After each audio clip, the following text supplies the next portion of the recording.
et sœurs au bout des ondes, nous sommes très heureux de vous savoir nombreux à l'écoute ce matin. Grâce et paix de Dieu vous soient données.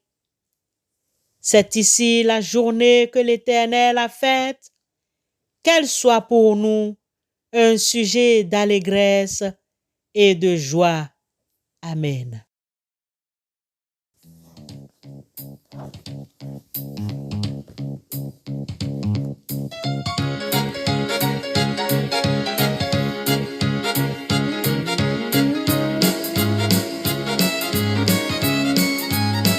Toujours ta divine présence jette un rayon sur mon chemin et le cœur joyeux je m'avance.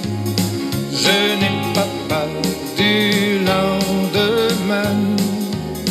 Oh, tu voudras, je peux te suivre. Agneau de Dieu, conduis mes pas. Vivre sans toi, ce n'est pas vivre. Je ne puis être où tu es. Frères et sœurs en Christ, comme vous le savez, la création est l'acte par lequel Dieu départit l'existence à l'univers par la parole. D'après les récits bibliques de la création, l'univers tout entier est placé sous le signe de la séparation qu'on peut dire originaire par laquelle le cosmos existe comme une réalité multiple où tout est hiérarchisé, organisé.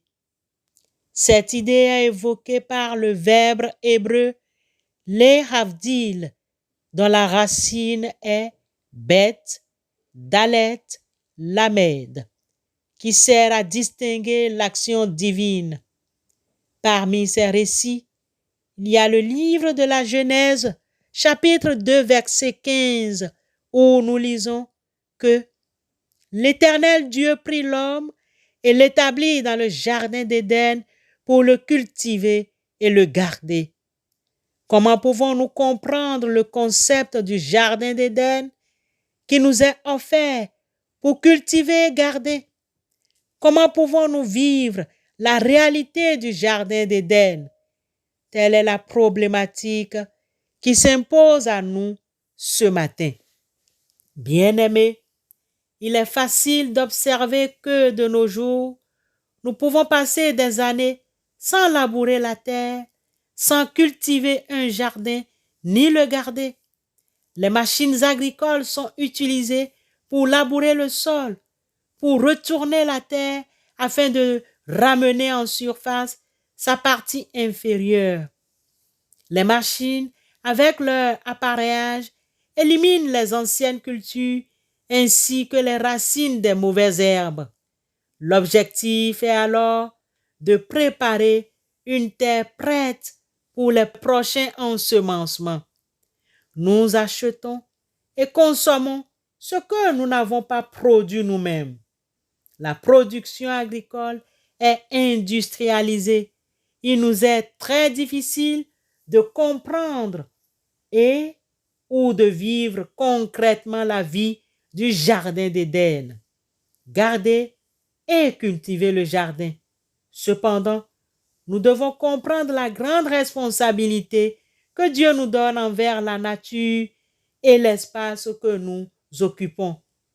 Dieu, à partir de ce verset 15 de la Genèse 2, nous donne la responsabilité de garder et de protéger la nature. Cultiver la terre signifie travailler la terre pour la produire. L'homme ou la femme a pour vocation de travailler la terre pour se nourrir, tout comme il ou elle a une vocation culturelle à travers le langage et l'écriture. Dieu n'attend pas seulement de l'humain qu'il cultive le jardin, mais qu'il le garde aussi.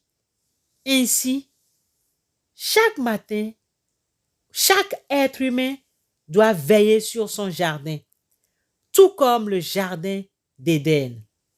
Il ou elle ne doit pas négliger la terre, l'abandonner, le détruire ou même le vendre. Il ou elle doit empêcher le prédateur d'envahir le jardin. Que remarquons-nous de nos jours? La terre est vendue, les propriétaires terriens sont devenus riches, mais que font-ils avec leurs richesses? Vous en savez mieux que nous. Ce matin, à travers ce test proposé, Dieu nous interpelle encore de la bouche du prophète Jérémie 12, verset 4 en ces termes. Jusqu'à quand le pays sera-t-il en deuil et l'herbe des campagnes se desséchera-t-elle? Et tout cela à cause de la méchanceté de ceux qui y habitent. Les animaux périssent ainsi que les oiseaux parce que les gens disent « L'Éternel ne voit pas ce qui nous adviendra. » Bien-aimés, rejetons l'égoïsme, l'orgueil, prenons soin de l'environnement et ne l'exploitons pas honteusement ni le souiller. Amen.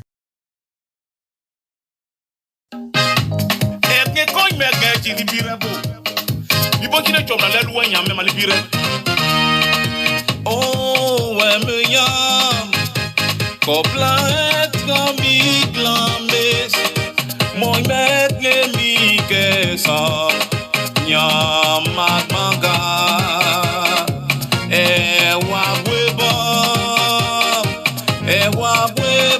koso, nyamak manga, ewa bweba koso.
Prions Dieu.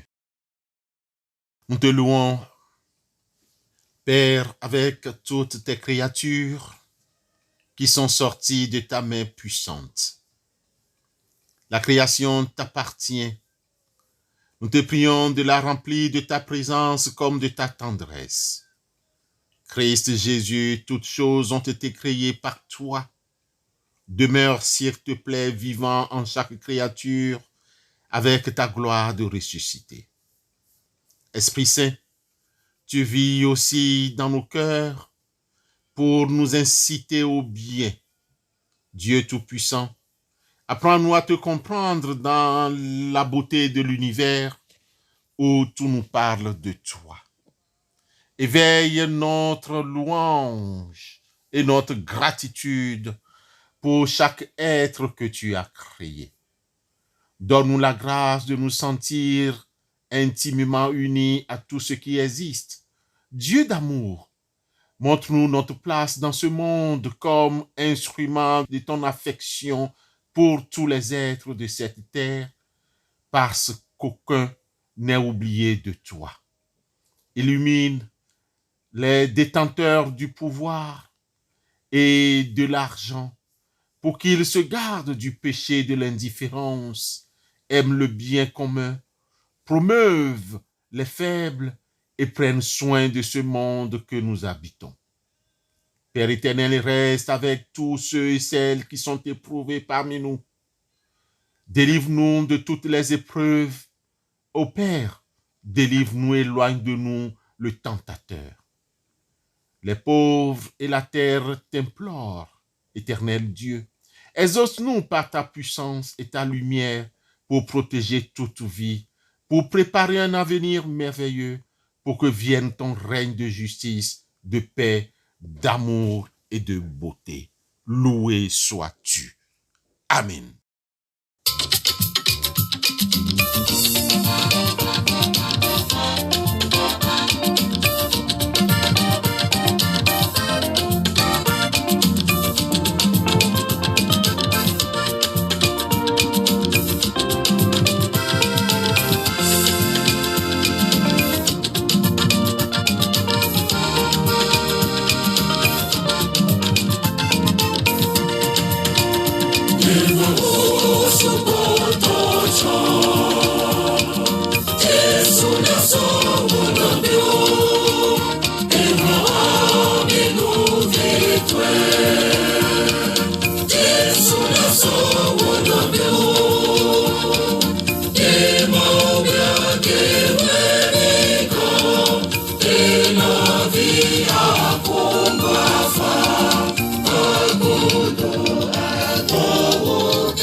Que Dieu, votre Père, vous garde vraiment unis dans un mutuel amour afin que la paix et la restauration du Christ habitent en vous et demeurent toujours dans votre maison.